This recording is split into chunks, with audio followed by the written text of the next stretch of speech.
திருச்சிற்றம்பலம். திருவம்பாவையின் 11வது பாடலை சிந்திக்க இருக்கின்றோம். மகளிர் நீராடுதற்கண் இறைவனை போற்றி பாடியது.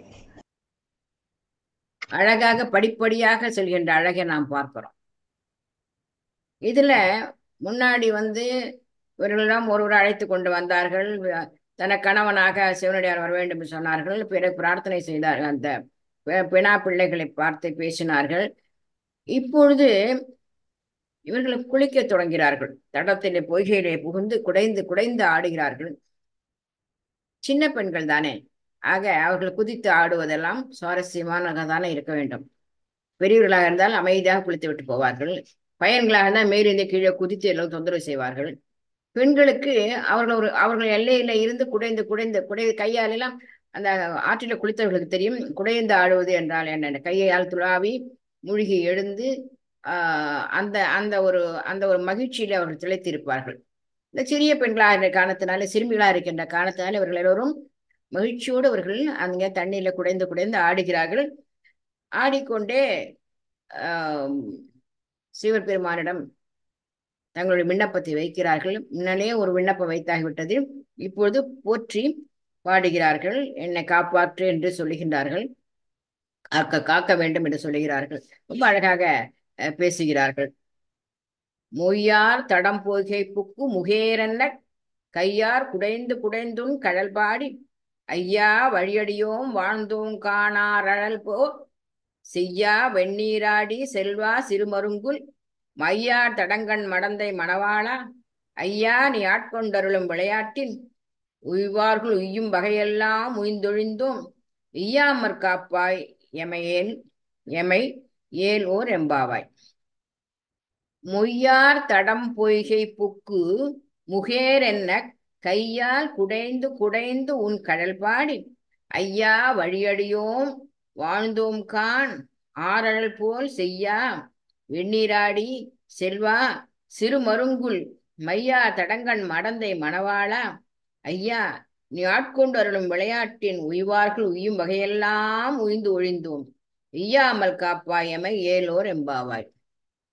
மொய்யார் தடம் பொய்கை புக்கு முகேரென்ன கையால் குடைந்து குடைந்து உன் கடல் பாடி ஐயா வழியடியோம் வாழ்ந்தோம் கான் ஆரழல் போல் செய்யா வெந்நீராடி செல்வா சிறு மருங்குல் மையா தடங்கண் மடந்தை மணவாளா ஐயா நீ ஆட்கொண்டு அருளும் விளையாட்டின் உய்வார்கள் உய்யும் வகையெல்லாம் உய்ந்து ஒழிந்தோம் எய்யாமல் காப்பாய் எமை ஏலோர் எம்பாவாய்.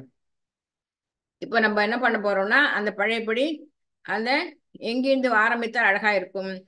இவர்களா விழிக்கிறார்கள் அல்லவா, அந்த விழியை அந்த அட்ரஸ் பண்றார்களோ அதை முதலில் கொண்டு வர வேண்டும். அப்போதான் அழகா இருக்கும். அது ஆழல் போல் சிவபெருமானை பார்த்துதானே இவர்கள் பேசுகிறார்கள், இவர்கள் பாடுகிறார்கள். ஆறு அழல் போல் செய்யா வெந்நீராடி செல்வா சிறுமருங்குல் மையா தடம்கண் மடந்தை மணவாளா ஐயா. அவர்களும் விழிக்கிறார்கள் சிவபெருமானை. ஆறழல் போல் செய்யா வெந்நீராடி செல்வா சிறுமருங்குல் மையா தடம்கண் மடந்தை மணவாளா ஐயா. மொய்யா தடம் புகை புக்கு முகேரென்ன கையால் குடைந்து குடைந்து உன் கடல் பாடி. எப்படி குளிக்கிறார்கள், எப்படி தண்ணீரிலே அவர்கள் புகுகிறார்கள். மொய்யா தடம் பொய்கை புக்கு முகேரென்ன கையால் குடைந்து குடைந்து உன் கடல் பாடி ஐயா வழியடியோம் வாழ்ந்தோம் கான் ஐயா நீ ஆட்கொண்டு அருளும் விளையாட்டின் உய்வார்கள் உய்யும் வகையெல்லாம் உய்ந்து ஒழிந்தோம் எய்யாமல் எமை காப்பாய். என்ன வேண்டுதல்? எமை காப்பாய், எய்யாமல் எமை காப்பாய். இதுதான் உங்களுடைய வேண்டுதல். இங்கு எவ்வளவு அழகாக இருக்கிறது. நிறைய செய்திகள் தெரியாது நம் கையில. மொய்யார், மொய்யார் என்றால் வண்டுகள் மொய்க்கின்ற. ஏது வண்டு? பொய்கை. பொய்கையிலே தாமரை இருக்கும் அல்லவா, அப்போ வண்டு இருக்குமே. ஆக வண்டுகள் மொய்க்கின்ற மொய்யார். தடம் பொய்கை, தடம் என்றால் விசாலமான பெரிய. இத்தனை பெண்கள் குளிக்க வேண்டுமே, பெரிய குளமா இருக்க வேண்டாமா, பெரிய பொய்கையா இருக்க வேண்டாமா. தடம் பொய்கை விசாலமான பெரிய பொய்கை. பொய்கைனா என்ன? மனிதனால் உண்டாக்கப்படாமல் இயற்கையாகவே உண்டான நீர்நிலைக்கு பொய்கை என்று பெயர். முகேர் முகேர் என்றால் அந்த ஒலி குறிப்பு. தண்ணீர பாயும் பொழுது ஒரு ஒலி உண்டாகும் அல்லவா, முகேர் என்று. இந்த ஒலி குறிப்புகள் தான் அந்த இந்த செய்தியை நமக்கு சொல்லும். முகேர் என்பது ஒரு ஒலி குறிப்பு. அங்கு அந்த ஒலி அவர்கள் தண்ணீரில் புகும் பொழுது, தண்ணீரில் குதிக்கும் பொழுது அந்த முகேர் என்ற ஒரு ஒலி எழும்புகின்றது. நீரை குடைவதால் உண்டாகும் ஒலி. குதிக்கிறார்கள், நீரை குடைவத கையால் துழாவி துழாவி குடைகிறார்கள். அப்பொழுது அதெல்லாம் ஒலி உண்டாகும். அது தண்ணி தழும்பும் அல்லவா. அப்ப வழியடியோம், பரம்பரை பரம்பரையாக அடியவர்கள், தொன்று தொட்டு அடியவர்கள். வழியடியோம், இன்னைக்கு நேத்திக்கு புதுசு, நாங்க ஒண்ணும் புது அடியவர்கள் அல்ல, தொன்று தொட்டு அடியவர்கள். அங்கே பல்லாண்ட பண்ணாண்ட சொல்லுவார், எந்தை தந்தை தந்தை தந்தைதம் மூத்தப்பன் ஏழுபடிகால் தொடங்கி வந்து வழி வழி ஆட்செய்கின்றோம். திருவோண திருவிழவில் அந்தியம்போதில் அறிவுருவாகி அரியை அழித்தவனை பந்தனை தீர பல்லாண்டு பல்லாண்டு பல்லாண்டு பல்லாண்டு பாடுகிறார்.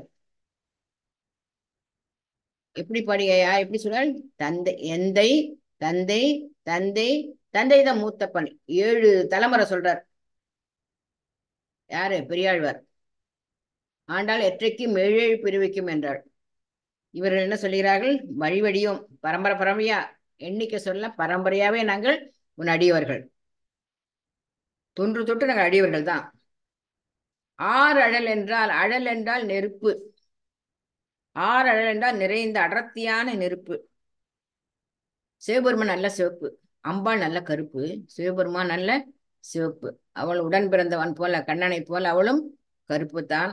நம்ம நினைச்சிட்டு இருக்கோம் பரமசிவன் கருப்பு, அம்பாள் சிவப்புன்னு. அம்பாள் கருப்பு, பரமசிவன் தான் சிவப்பு. எப்படி? நிறைந்த நெருப்பு. நெருப்புல வந்து நல்லா கொழுந்து விட்டு நெருப்புல நல்லா அடர்த்தியா இருக்கும் அந்த சிவப்பு. அப்படி ஒரு சிவப்பு நிறமானவனே. செல்வா, செல்வமே சிவபெருமானேங்கிற தொடர் நினைவு வருது இல்லையா? செல்வா, அருட்செல்வம் நிரம்பியவன். எல்லா செல்வத்தை விட பெரிய செல்வம் அருட்செல்வம். நம்மிடம் மிகவும் அருளை உடையவன் இல்லையா? அடியோரிடம் அருளை காட்டுகின்றவன், அருட்செல்வம் மிகுந்தவனவன். சிறு மருங்குன்னு என்ன தெரியுமா? இடுப்புக்கு பேர் மருங்குன்னு பேரு. சிற்றிடைன்றா சிற்றிடைன்னு சொன்னா ஒரு பெண்ணுக்கு அழகு சின்ன இடுப்பு தான் பெண்ணுக்கு அழகு. சிறு மருங்கு என்ன? சின்ன இடை, சிற்றிடை. அம்பாளுக்கு சிற்றிடை, அவளுக்கு சிற்றிடை. கண்ணிலே மை தீட்டிருமா, சுமங்கலிகளுக்கு அழகு கையில கண்ணிலே மை தீட்டிக் கொள்வது. எய்யாமல், சோர்வடையாமல். எய்தல்னா என்ன? ஏன் எய்தல் எய்தல்? பிறவி பிறவியா எடுத்து அழுத்து போயாச்சு, போதும். நாங்கள் சோர்வடையாமல் எங்களை காப்பாயாக. அப்போது வந்து நீர்நிலைக்கு போய் நீராட இறங்கியாச்சு. குடைந்து குடைந்து ஆடுகிறார்கள், இறைவனை வேண்டி பாடுகிறார்கள், கோரிக்கை வைக்கிறார்கள். என்ன கோரிக்கை வைக்கிறார்கள்? எய்யாமல் எமை காப்பா என்று கோரிக்கை வைக்கிறார்கள். வேடிக்கை என்பது என்ன தெரியுமா? விளையாட்டு என்பது என்ன தெரியுமா? இறைவனுக்கு ஐந்தொழில் பஞ்சகிருத்திய பராயணன்னு சொல்லுவோம். படைத்தல், காத்தல், மறைத்தல், அழித்தல், அருளல் என்று சொல்லுவோம் இல்லையா? அதெல்லாம் விளையாட்டா செய்யறான் அவன் எல்லாத்தையுமே இல்லையா? பஞ்சகிருத்திய பராயணன் அவன். காலாதீதன், பஞ்சகிருத்திய பராயணன் இல்லையா? அவன் வந்து நமக்காக அவன் எல்லா திருவிளையாடலும் செய்கிறான். திருவிளையாடல் எதற்காக? நம்மை காப்பதற்காக, அடியோரை காப்பதற்காக தான் திருவிளையாடல் எல்லாமே. அந்த அளவிலே இவர்கள் அவனை விழித்து பேசுகிறார்கள், பாடுகிறார்கள், குடைந்து குடைந்து நீராடிக்கொண்டே அவனுடைய கழலை பாடுகிறார்கள். தங்களுடைய கோரிக்கையும் அங்கே வைக்கிறார்கள். முன்னாடி ஒரு கோரிக்கை வச்சா என்ன? உன் அடியவரே எனக்கு கணவனாக வர வேண்டும்னு ஒரு கோரிக்கை வச்சாங்க இல்லையா? சோ கோரிக்கை வைப்பது அழகாக அவர்கள் கோரிக்கை வைக்கிறார்கள். சின்ன பெண்கள் தான். சின்ன பெண்களாக இருந்தாலும் அந்த பெண்களுக்கு ஒரு பக்குவ நிலை இருக்கிறது. அவர்கள் சிவனடியார்களாக இருக்கிறார்கள். விளையாட்டு பெண்கள் போல தோன்றும். விளையாட்டு பெண்கள் தான், சிறுமிகள் தான், தண்ணீரிலே புகுந்து விளையாடுகின்ற, குடைந்து குடைந்து விளையாடுகின்ற பெண்கள் தான். ஆனால் அவர்கள் பேசிக்கலி என்று சொல்வார்கள் ஆங்கிலத்தை போல, அடிப்படையிலே உள்ளத்திலே சிவபக்தி நிறைந்தவர்கள். அவர்கள் ஒருவருடைய விளையாட்டை எழுப்பும் போது கூட, விளையாட்டாக பேசினால் கூட அதன் அடிநாதமாக இருப்பது அவருடைய சிவபக்தி தான். சிவனடியார்கள் என்ற அந்த நினைவு தான், சிவனடியார்களாகிய அந்த நிலைதான் இந்த இடத்திலுமே. அதே போல இப்பொழுது அவர்கள் கோரிக்கை வைக்கிறார்கள். அந்த கோரிக்கையும் என்னை காப்பாற்று என்கின்ற கோரிக்கையாக இருக்கிறது. இதிலிருந்து இந்த பாடல்கள் எல்லாம் இனிமே தண்ணீரில் அவர்கள் புகுந்து கொண்டு அவர்கள் பாடுகின்ற பாடலாம் ரொம்ப நம்ம சொல்ல சுவாரஸ்யம் என்று சொல்லணும். அது போல எல்லாமே மிகுந்த ஈர்ப்புடன் அடுத்து அடுத்து பாருங்க மிக ஈர்ப்புடன் இருக்கும். ஆறழல் போல் செய்யா. ஆறழல் என்ன சொல்ல, அடர்த்தியான தீ, நெருப்பு, நெருப்பு போல சிவந்த நிறமுடையவனே. அவனுடைய நிறத்தை முதலே பாடுகிறாள். சிவந்த நிறமுடையவனே, வெந்நீராடி. வெண்ணீர், வெந்நீர் என்பது என்ன? திருநீர். வெந்நீரில் திருநீற்றிலே மூழ்கியவனே, திருநீற்றிலே மூழ்கியவன். அதுல அபிஷேகம் செய்கிறார்கள்மா, சுவாமிக்கு அபிஷேகம் செய்யும்போது திருநீரும் ஒரு அபிஷேகம் இல்லையா? அவன் வந்து வெந்நீராடி, அவன் திருநீற்றில் அபிஷேகம் காண்பவன், அபிஷேகம் கொள்பவன். செல்வா, அடியவர்களுக்கெல்லாம் செல்வமாக இருப்பவனே. எனக்கு செல்வம் அவன், அடியவர்களுக்கெல்லாம் செல்வம். செல்வா என்னாச்சு? அவனுடைய நிறம் சொல்லியாச்சு, நீ அபிஷேகம் கொள்வா என்று சொல்லியாச்சு, நீ எங்களுக்கெல்லாம் அருள் நிதியமே செல்வா என்று சொல்லியாகிவிட்டது. அடுத்து என்ன சொல்ல போகிறோம்? சிறு மருங்குல் மையார் தடவங்கண் மடந்தே மணவாளா. யாருடைய கணவன் அவன்? மடந்தை கணவன். மடந்தை யாரு? பெண். மடந்தை என்றால் பெண். யாரு பெண்? இங்கு உமையவள். உமையவள் எப்படி இருக்கின்றாள்? சிறு மருங்குல், சிற்றிடைய விளக்கு. சின்ன பெண்ண சிற்றடியாக தான் இருக்கிறாள். மையார் தடம் கண், மை பூசிய கண், தடம் கண், அகன்ற கண், விசாலாட்சி. நம்ம எல்லாம் காப்பாற்ற வேண்டும் அல்லவா? விசாலமான பார்வை பார்க்கின்றார் விசாலாட்சி. அதான் இங்கு தடம் கண். தடம் கண் என்ற அகன்ற கண், அகன்ற கண்களுடையவர் விசாலாட்சி. எப்படிப்பட்ட எத்தனை விதமான கண்களை சொல்கின்றோம் அம்பாளுக்கு இல்லையா? மீனாட்சி போல எத்தனை நிறைய சொல்றோம். இந்த விசாலமான கண்கள் என்பது அவளுடைய அருள். நமக்கு அருளுவதற்காக அவள், அந்த அருள் கடாட்சத்திற்காகத்தான் நம்ம சொல்கின்றோம் அவளுடைய கண்ணை விசாலமான கண்கள் என்று சொல்கின்றோம். சிறுமருங்குல் மையார் தடம் கண் மடந்தை மணவாளா. இப்ப யார் அவள்? மடந்தை மணவாளன். இவனுக்காக தான் எல்லாமே, சிவனுக்கானதுதான் எல்லாமே. யாருடைய மணவாளன்? மடந்தை மணவாளன். எப்படிப்பட்ட மடந்தை அவள்? தடம் கண் மடந்தை, அகல விசாலமான கண்ணு உள்ள மடந்தை. அந்த கண் எப்படிப்பட்டது? மையார் தடம் கண், நன்றாக மை பூசிய. சொன்னது போல கண்ணுக்கு மையிடுதல் என்பது ஒரு மங்களகரமான செயல். சுமங்கலி பெண்களாம் கண்ணிலே மை வைத்துக் கொள்ள வேண்டும். பொதுவாக மங்கள சாமான்லாம் வைத்துக் கொடுப்போம்ல, குங்குமம், மஞ்சள் எல்லாம். அந்த காலத்துல எல்லாம் மை வீட்டிலே கூட்டுவார்கள். மை கூட்டுவது என்று அது அநேகமா எல்லார் வீட்டிலும் செய்வார்கள். மை கூட்டுவது என்பது இருட்டறையிலே ஒரு ஒரு பாத்திரத்துல, செப்பு பாத்திரத்துல கீழே விளக்கெண்ணெய் தடவி அதை வைத்து அதிலிருந்து அது கறி படிந்து அது ரொம்ப அழகா எடுத்து பெரிய ப்ராசஸ் அது. அது அப்படி மை கூட்டியவர்கள் எல்லா வீட்டும் கொண்டு கொடுப்பார்கள். மை கூட்டி நீ நின்றா என்று கொண்டு கொடுப்பார்கள். அது ஒரு மங்கள பொருளாக வழங்குவதற்குரிய மங்கள பொருளாக. யார் வீட்டெல்லாம் குழந்தை பிறக்க போகிறது என்றால் பெரியவர்கள் மை கூட்டி கொடுப்பார்கள். மை கூட்டுவது என்று பேர், அது பேரு. அது அந்த பொடி, கருப்பு பொடி கொண்டு கொடுப்பார்கள். நம்ம விளக்கெண்ணெய் போட்டு குழைத்து எடுத்துக் கொள்ள வேண்டும். மைக்கூடு என்று வேறு ஒன்று இருக்கும். மை இல்லாமல் குழந்தைக்கு மையிடுவார்கள். சுமங்கலி பெண்கள் கட்டாயமாக மையிட்டுக் கொள்ள வேண்டும் என்பது மரபு. இப்பொழுது அந்த மையிடுகின்ற மரவோ அந்த மை கூட்டுகின்ற மரவோ இன்றைக்கு கிடையாது. ஏதோ ஒரு கருப்பு எல்லாருக்கும் கிடைக்கிறத கண்ணுகள் இட்டுக் கொள்வதற்காக, அழகுக்காக என்று. ஆனால் அந்த காலங்களில் அந்த மை இட்டுக் கொள்வது என்பது சுமங்கலி பெண்களுக்கான அடையாளங்களில் ஒன்று. மை கூட்டுவார்கள், மை கூட்டி கொடுப்பார்கள். மஞ்சள் குங்குமம் கொடுப்பது போல மை கூட்டி கொடுப்பதும் ஒரு மங்கள செயலாக கருதப்பட்டது. ஆனால் இவர் சொல்லும்போது மையார் தடங்கண் மடந்தை மணவாளா, சிறுமருங்குள் மையார் தடங்கண் மடந்தை மணவாளா. சிற்றிடை உடையவள், கண்ணிலே மையிட்டிருக்கின்றாள். தடம் கண், மையார் தடம் கண், மையிட்ட இந்த அகலமான விசாலமான கண்களை உடையவள்.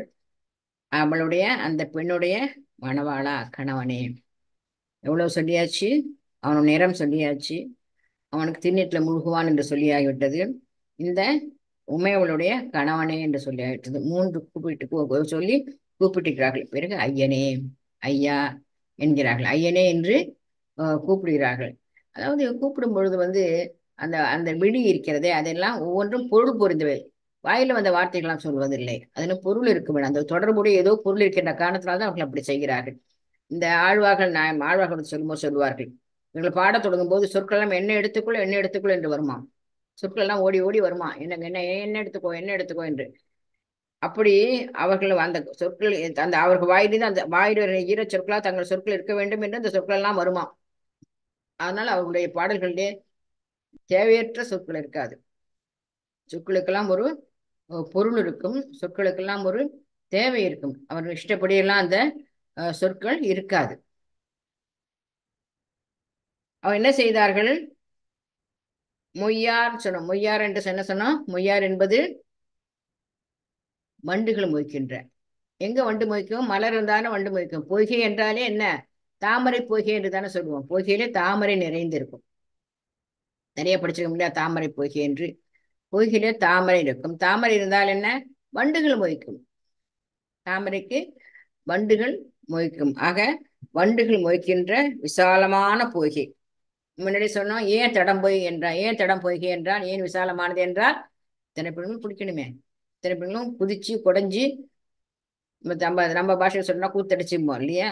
தண்ணியில குதிச்சு குதிச்சு கையால் எல்லாம் மகையை தள்ளி தொழாவி கடாவி மகிழ்ச்சியோடவர்கள் ஆடுகிறார்கள். அதற்கு முகேரென மொய்யா தடம்புகி புக்கு அதிலே இறங்குகிறார்கள். அந்த அந்த நீர்த்தடத்திலே இறங்குகிறார்கள். முகேரென கையால் குடைந்து குடைந்து அதை ஒலி குறிப்பது முகேர் என்பது. தண்ணியில குதிச்சாலும் சத்தம் கேட்கும். தண்ணியில வந்து கையாலே நகர்த்தி நகர்த்தி கொண்டு உள்ளே குடைந்து குடைந்து குடைந்து ஆடுதுன்னு சொல்லுவார்கள். கையால துழாவி துழாவி அதிலே குளிப்பார்கள். நீங்க வந்து ஆற்றிலே குளிக்கின்ற பழக்கம் உள்ளவர்களுக்கு தெரியும். பெரியவர்கள் எல்லாம் அமைதியாக குளித்து விட்டு அமைதியாக துணி துவைத்து விட்டு ஏறி போய் விடுவார்கள். சிறு பையன்கள் மேலும் கீழே குதிச்சு அட்டகாசம் பண்ணுவார்கள், சின்ன பையன்கள். ஆனால் சிறு பெண்களுக்கு வந்து அந்த மகிழ்ச்சியை வெளிப்படுத்த வேண்டும். அதே நேரத்திலே ஒரு அடக்கமாக அது மகிழ்ச்சியை வெளிப்படுத்த வேண்டும். அதனால்தான் முகேரென பாய்ந்த கையால் குடைந்து குடைந்து ஆடுகிறார்கள். குடைந்து குடைந்து இவர்கள் ஆடுகிறார்கள். குடைந்து ஆடுவது என்பது என்னத்தை சொல்வது? மகிழ்ச்சியை காட்டுகிறது. இவர்கள் குடைந்து குடைந்து என்ன சும்மாவா பண்ணா? உன் கடல் பாடி தண்ணியில சும்மா குடைஞ்சு குடைஞ்சு ஆடலாம். உன்னுடைய கடல் பாடு, உன்னுடைய திருவடிகளை பாடிக்கொண்டுதான் இவர்கள் அங்கே குடித்துக் கொண்டிருக்கிறார்கள். அந்த முகேர் என்று பாய்ந்து அங்கே அவர்கள் அழகாக குடைந்து குடைந்து ஆடுகிறார்கள். சும்மா குடைஞ்ச குடைந்து ஆடல், அவனுடைய புகழை பாடுகிறார்கள். உன் உன்னுடைய கழல் பாடி, உன் கழல் உன்னுடைய கழலை பாடி, உன்னுடைய திருவடிகளை பாடி. முன்னாடி சொல்லு கடல் நீ ஏன் சொல்லிக்கோணும். கழல் என்பது காலில் அணிகின்ற ஒரு அணியது, ஒரு நகையின் அணியது. அது அந்த கழல் என்பது திருவடிக்கு ஆயிற்று. கழல் அணிந்த திருவடிகள் அது. கழல் என்பது திருவடி ஆகிவிட்டது. கழல் பாடி திரும்பவும் ஒரு ஐயா தலைவனே. 2 தினம் ஐயா. இந்த பாடல்களிலே 2 தினம் அங்கு ஐயா என்ற சொல் வருகிறது. ஐயனே என்கிற ஒரு பொருளை ஒரு தினம் வைத்துக் கொள்ளலாம். அந்த தலைவனே, எங்களுடைய தலைவனே என்கின்ற பொருளிலே ஐயா வழியடியும். நாங்கள் பரம்பரை பரம்பரையாக உனக்கு அடியவர்கள். நாங்கள் ஒன்றும் புதுசா வந்து எங்க வீட்டுக்கு புது சாமி எல்லாம் கொண்டுல சொல்லுவோம் இல்லையா. எங்க வீட்டுல ஏதாவது சொன்னாக்க இதெல்லாம் புதுசா எல்லாம் பண்ற, நமக்கு அந்த வீட்டுலாம் கிடையாது என்பார்கள். பெரியவர்கள் சொல்லுவார்கள், இதெல்லாம் நம்ம வீட்டு கிடையாது, நம்ம எப்பவும் பண்றத அந்த சாமி பூர்வம் புதுசு புதுசா கொண்டுறாது என்று பெரியவர்கள் கடிந்து கொள்வார்கள். வழி வழியா பரம்பரையாக என்ன செய்வார்களோ, பரம்பரையாக எந்த தெய்வத்தை கொண்டாடுவார்களோ அதைத்தான் செய்வார்கள். புதிதாக யாரோ சொன்னார்கள் என்றெல்லாம் புதுதாக வந்தால் பெரியவர்களுக்கு பிடிக்காது. இது செய்யாதே என்பார்கள். செய்யாதே என்றால் என்ன? வழிபாடு கூடாது என்பதல்ல, தங்கள் குடும்பத்திற்கு என்று இருக்கின்ற அந்த தெய்வ வழிபாட்டை தவறாமல் செய்ய வேண்டுமே என்ற கவலையும் அக்கறையும் அவர்களுக்கு இருக்கும். அதனால்தான் அவர்கள் பரம்பரை பரம்பரையாக என்ன செய்கிறோம் செய்ய வேண்டும் என்பார்கள். இவர்கள் அதனால்தான் இந்த பெண்கள் சொல்வார்கள், பரம்பரை பரம்பரையாக அடியவர்கள் நாங்கள் உன் அருளிலே தான் வாழ்ந்து விடுகிறோம். வாழ்ந்தோம் கான், நாங்கள் வழியடியோம், நாங்கள் உன்னுடைய கருணையை தான், உன் அருளிலே தான் நாங்கள் வாழ்ந்து வருகின்றோம். பரம்பரை பரம்பரையாக நான் சொன்னேன் இல்லையா, தந்தை எந்தை தந்தை தந்தை தந்தைதான் மூத்தப்பன் 7 காலம் தொடங்கி வந்து வழி வழி ஆட்சி செய்கின்றோம் என்று சொன்னாரே பல்லாண்டு பாடுவதற்கு. அது போலதான் நாங்கள் வழி வழியாக செய்தோம். வழி வழியாக உனக்கு நாங்கள் தொண்டு செய்கிறவர்கள், உனக்கு பக்தி செய்பவர்கள், உன் அடியவர்களாக இருப்பவர்கள். நீ ஆட்கொண்டு அருளும் விளையாட்டின் உய்வார்கள் உய்யும் வகையெல்லாம் உய்ந்து ஒழிந்தோம். நீ ஆட்கொண்டு விளையாட்டு என்பது இங்க என்ன? உன்னுடைய அருள். நான் சொன்னேன் இல்லையா, பஞ்சகத்திய பராயணன் என்ற 5 ஏற்பவன். அவன் வந்து என்ன செய்யறான்? அவன் வந்து படைத்தலும் அவன்தான், மறைத்தலும் அவன்தான், காத்தலும் அவன்தான், இப்படி சொல்கிறோம் அல்லவா? எல்லாமாக நிற்பவன் அல்லவா அவன். பஞ்சகிருத்திய பராயணன் அவன் விளையாட்டா செய்யறான். அதெல்லாம் பெரிய விஷயமா செய்யல. ஒரு ஆட்கொள்ள வேண்டும் என்றால் மிகுந்த விளையாட்டாக அந்த அந்த செயலை எளிதாக விளையாட்டாக செய்கின்றான் அவன், அந்த பெரிய செயலை. நீ ஆட்கொண்டு விளையாடுகிறாயல்லவா, அருளுகின்றாய் அல்லவா, அதனால எத்தனை பேர் அதனால் உயர்வடைந்திருக்கிறார்கள். அதையெல்லாம் நாங்கள் கேட்டு தெரிந்து கொண்டிருக்கிறோம். எங்களுக்கு தெரியும் அதெல்லாம் எப்படி எல்லாம் எல்லாருக்கும் செய்வேன். நமக்கு நம்ம படிச்சிருக்கோம் இல்லையா, அடியவர்களுக்கெல்லாம் எப்படி எல்லாம் அருள் செய்திருக்கான் என்று. ஞான சம்பந்த குழந்தை ஆட்கொண்டவர் என்ன செய்தார்? பால் கொடுத்த அம்மாவை விட்டு பால் கொடுக்க சொன்னார். திருநாவுக்கரசருக்கு என்ன பண்ணார்? சூளை நோய் கொடுத்தார் ஆட்கொள்வதற்காக. சுந்தரரை தடுத்தாட்கொண்டு அழைத்து கொண்டு போனார், தோழனாக ஏற்றுக்கொண்டார். இப்படி என்ன 63 பேர்ல எத்தனையோ பேர், நம்ம 63 பேரு சேக்கிழார் சொன்னதை பார்த்தால் கூட நமக்கு தெரியும் எப்படி எல்லாம் ஆட்கொண்டிருக்கிறார் என்று. அவருடைய அந்த அந்த அருள் அருள் எப்படி அவர்களுக்கு சேர்ந்திருக்கிறது, அவருடைய கருணை எப்படி இவர்களிடம் இறங்கி இருக்குது என்பது கதையெல்லாம் எங்களுக்கு தெரியும். நாங்க அதெல்லாம் கேட்டு தெரிஞ்சிருக்கோம். அப்படிலாம் நீங்க செய்வே இல்லையா?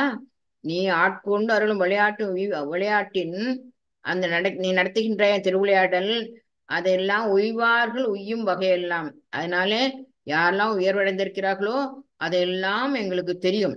வகையெல்லாம் உய்ந்து, அந்த வகையெல்லாம் எங்களுக்கு தெரியும். ஒழிந்தோம், உய்ந்து ஒழிந்தோம்.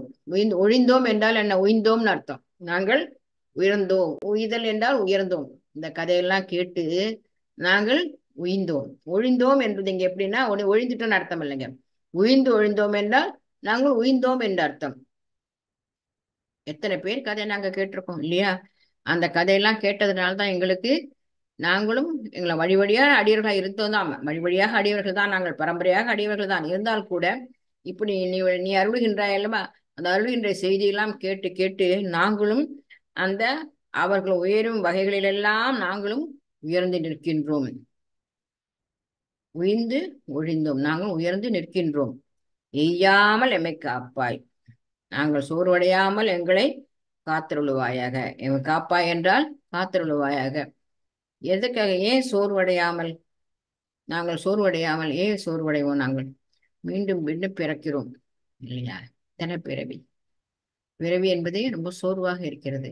அதனாலே நாங்கள் எய்யாமல், நாங்கள் சோர்வடையாமல் எங்களை காப்பாற்று.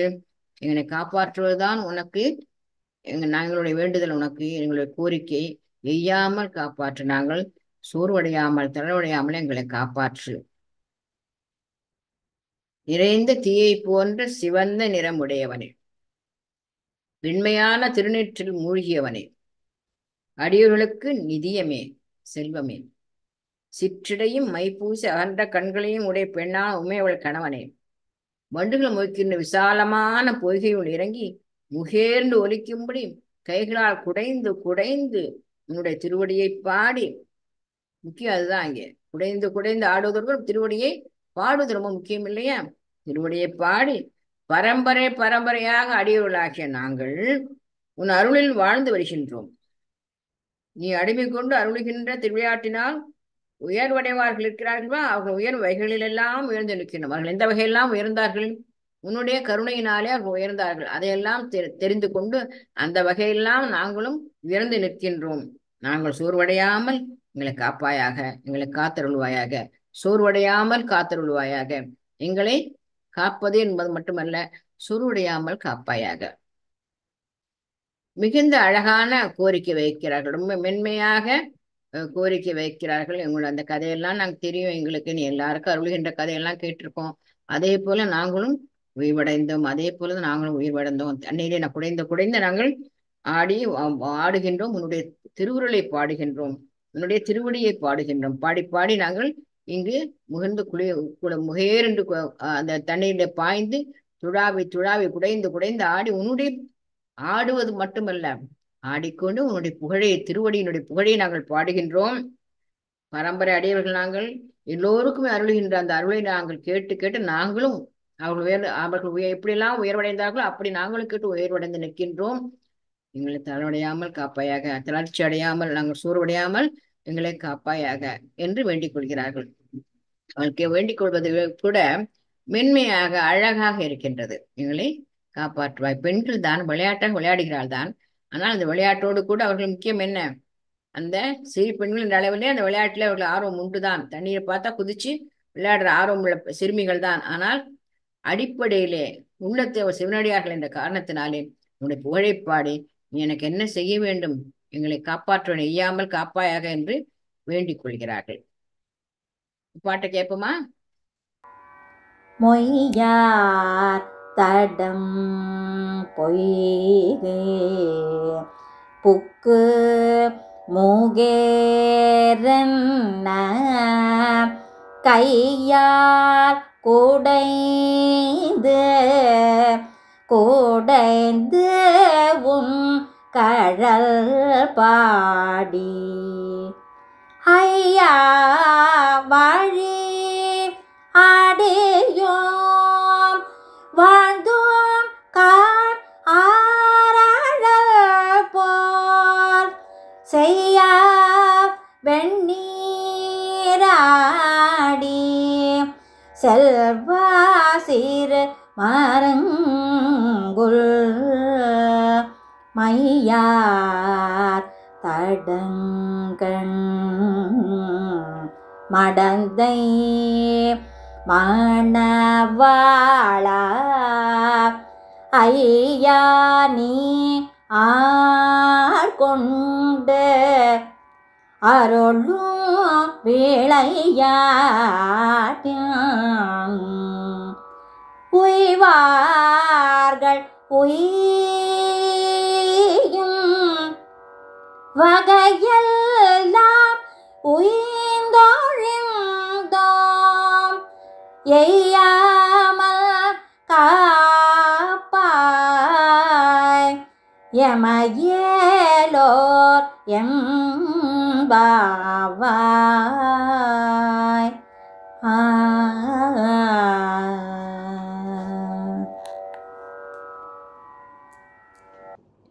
திருச்சிற்றம்பலம்.